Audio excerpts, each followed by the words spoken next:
lo que está ocurriendo en el país, porque el sicariato aumenta cada día más. Estamos conectados vía Zoom con Nicolás Ceballos, ex viceministro de Seguridad Pública, especializado en crimen organizado, seguridad ciudadana y estudios policiales. Muy buenas tardes, gracias por estar conectado con nosotros. Muy buenas tardes, gracias a ustedes. Bien, estamos haciendo esta cronología de este crimen que conmocionó a todo el Perú hace ya 15 días y que siguen saliendo más datos escabrosos y de más miembros de esta agrupación criminal, y al parecer el plan estaba totalmente organizado. ¿Cuál es su percepción de estos hechos?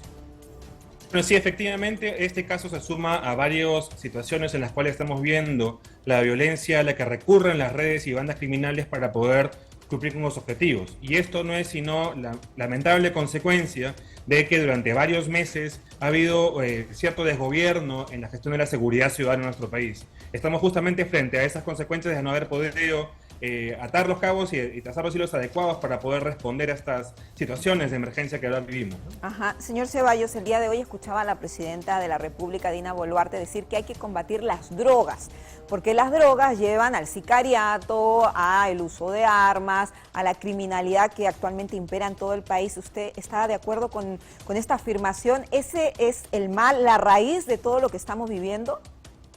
Sin duda alguna, el tráfico ilícito de drogas es el principal actividad criminal y de mercado ilegal en nuestro país. Moviliza muchos recursos, está presente en muchas localidades y genera además mucha mano de obra delictiva para poder cumplir con sus actividades. Sin duda alguna es uno de los principales temas que tenemos que mirar. Pero en paralelo, durante los últimos años también han surgido otro tipo de actividades que no son mercados ilegales, que son más bien de corte predatorio, donde encontramos principalmente las extorsiones, asaltos y secuestros que vemos lamentablemente con más frecuencia en nuestras ciudades, ¿no? Según un informe de la Policía Nacional del Perú, al año estas bandas de extorsionadores tienen unos ingresos de cerca de 1.900 soles, millones de soles al año a causa de cobrar extorsiones a los pequeños y medianos empresarios. ¿Qué está ocurriendo? ¿Por qué este tipo de delitos se ha vuelto tan común en el país? Bueno, lamentablemente después de la pandemia no han habido suficientes medidas para poder favorecer la labor de los operadores de seguridad. Pero aquí hay que detenerse un poco en ver quiénes son las principales víctimas de estos delitos. Como tú bien mencionas, son los pequeños emprendedores, son los pequeños negocios de barrio, son aquellos que consideramos regularmente el motor de nuestra economía. Entonces, sí es urgente que los enfoques de trabajo de la policía, de la Fiscalía y del Poder Judicial tengan una claridad para poder responder a una cosa que es bastante crítica, sobre todo para quienes están tratando de recuperar la economía que perdimos durante este periodo de emergencia sanitaria, ¿no? Ahora sería importante también tener claridad de los perfiles de estas bandas, porque aquí hemos reportado bandas de ecuatorianos relacionados al tema de cobro de cupos a las trabajadoras sexuales, bandas de colombianos que son encargados de estos préstamos gota a gota, que también si no pagan, asesinan a las personas que no realizan estos compromisos. Y también algunas agrupaciones de venezolanos dedicados también a extorsión y a otros delitos. Esto ha aumentado también por esta migración descontrolada en el país. ¿Cuál es su parecer? Son modalidades que vienen del extranjero. Efectivamente, algunas modalidades se han hecho más visibles y son modalidades que no son tradicionales o comunes en el Perú. Sin embargo, la principal fuente de crimen organizado, de bandas criminales, sigue siendo lamentablemente peruana. Entonces, ahí lo que se requiere es una labor bastante cercana y bastante articulada entre la policía y la fiscalía para responder efectivamente. Para que no pasen cosas como lo que mencionabas hace un momento en la nota, que hay personas que han sido ya detenidas, han sido ya procesadas, y sin embargo vuelven a la calle con demasiada facilidad, ¿no? Claro, ese es uno de los asuntos que tenemos que mirar con mucha preocupación también, ¿no? Como alias Willy, justamente la persona a la que nos referíamos que habría sido el encargado de asesinar a los hijos de alias La Tota y que ya tenía un prontuario bastante importante. Ahora, ¿qué está pasando en el país? Desde que comenzó el año hemos reportado un gran número de casos de sicariato y esto aumenta, atacan a niños, situación que no era común, matar, asesinar a niños, también ingresan a una pollería cuando están las familias compartiendo. ¿Qué pasa con los códigos de la criminalidad del AMPA? Estos sujetos están drogados, actúan así debido a que están bajo los efectos de algún tipo de droga. ¿Cuál es la impresión que usted maneja? Simplemente actúan con mayor impunidad debido a que lamentablemente no hay una respuesta efectiva. Como mencionaba al principio, hay el cultivo perfecto para que estos redes criminales puedan seguir operando. Ocurre una cosa que es paradójica. Efectivamente, estos meses últimos ha habido una lógica de reactivación. Las actividades económicas han vuelto más o menos a la normalidad, pero en paralelo también la criminalidad, y esta vez con mucho más violencia y mucho más agresividad, que es lo que estamos viendo justamente en estos últimos días, ¿no?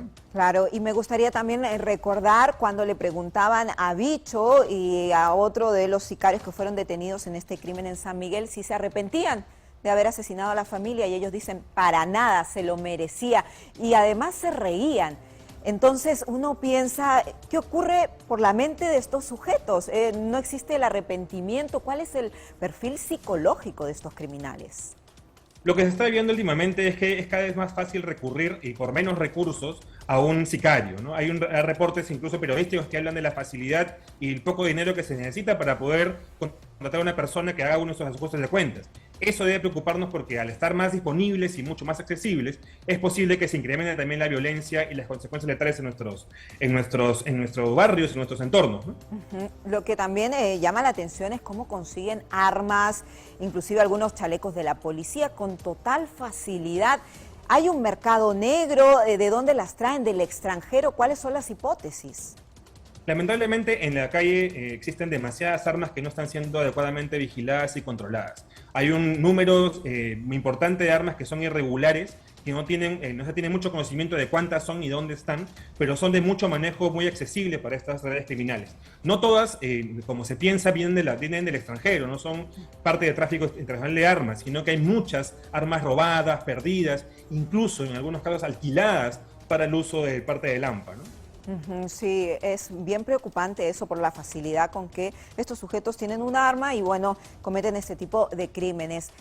Durante las últimas semanas, aquí en el noticiero en 24 horas, hemos reportado prácticamente un caso de sicariato al día, al menos. ¿Esta tendencia podría continuar así al alza? ¿Podría aumentar? ¿Podríamos convertirnos en la capital más peligrosa de Sudamérica si no se toman acciones claras y concretas? Si no se toman medidas pronto, efectivamente corremos el riesgo de que eso se normalice, pero también hay que tener en cuenta ahí que además lo que se está evidenciando son prácticas mucho más impunes de parte de la actualidad de los sicarios. Por ejemplo, antes no era costumbre que se dejen mensajes encima de los cuerpos, cosa que está apareciendo en estos casos también. Entonces ya la lógica de comunicar a través del homicidio es una cosa que debe ser preocupante porque normaliza un canal, digamos, de extorsión y de presión sobre los ciudadanos. Sí, y otra cosa que nos ha dejado impactados es que asesinen a niños, ¿no? En el caso de San Miguel mataron a pequeños menores de edad. También el otro día en la pollería en Santa Anita una niña recibió una bala perdida. En el AMPA tienen códigos, es decir, para respetar a los menores que no tienen nada que ver con este tipo de ajustes de cuentas. ¿Cómo operan? Más allá de los códigos, lo preocupante aquí es que la disponibilidad de armas y el uso de la violencia puede hacer víctima de una bala cualquiera, ¿no? Hay muchos casos en que se conocen que con una bala perdida una persona fue herida, hay lamentablemente es bastante recurrente y frecuente, y lo que debe preocuparnos frente a ello, más que los códigos específicos, es cómo están accediendo a las armas estos delincuentes para poder cometer sus fechorías, ¿no? Sí, es terrible, ¿no? Es terrible porque lo vemos a diario y lo que dice usted se ha normalizado y esto no es normal andar con miedo, andar preocupado, porque no sabemos lo que puede ocurrir y una bala perdida le podría llegar a cualquier persona. Ahora vamos a hablar también de otra modalidad, secuestros. Aquí también hemos reportado varios casos que les pedían a las familias 50.000 soles, inclusive más dinero, familias de empresarios, inclusive de ciudadanos comunes y corrientes. Estas modalidades también son nuevas, están creciendo en territorio nacional. ¿Cuáles son sus impresiones? Bueno, efectivamente los secuestros son una modalidad que ha vuelto más bien a la agenda nacional. No sé si recordarán ustedes hace unos cuantos años, hace buen tiempo, hubo en Lima una ola de secuestro bastante intensa. La policía junto con la fiscalía tuvo una labor muy importante y muy quirúrgica, digamos, para responder a estas bandas y se logró reducir a casi la mínima expresión esta situación. Lamentablemente esto ha vuelto, lo cual significa que tenemos nuevamente que retomar esa agenda de control, de vigilancia, de inteligencia policial para poder retener estas bandas de secuestradores. Esto es lo que ya habíamos superado, que hemos sabido hacer en su momento con nuestra Policía Nacional y que podemos responder si tomamos las medidas correctas, ¿no? Y esperemos que se tomen lo antes posible. Hablamos del crimen organizado, pero también de otros tipos de robo, ¿no? De los robos de celulares, robos al paso, que también están muy presentes en la realidad peruana y esperemos que las autoridades puedan controlarlo a la brevedad. Muchas gracias entonces por su análisis al señor Nicolás Ceballo, ex viceministro de Seguridad Pública y criminólogo. Muy amable, gracias.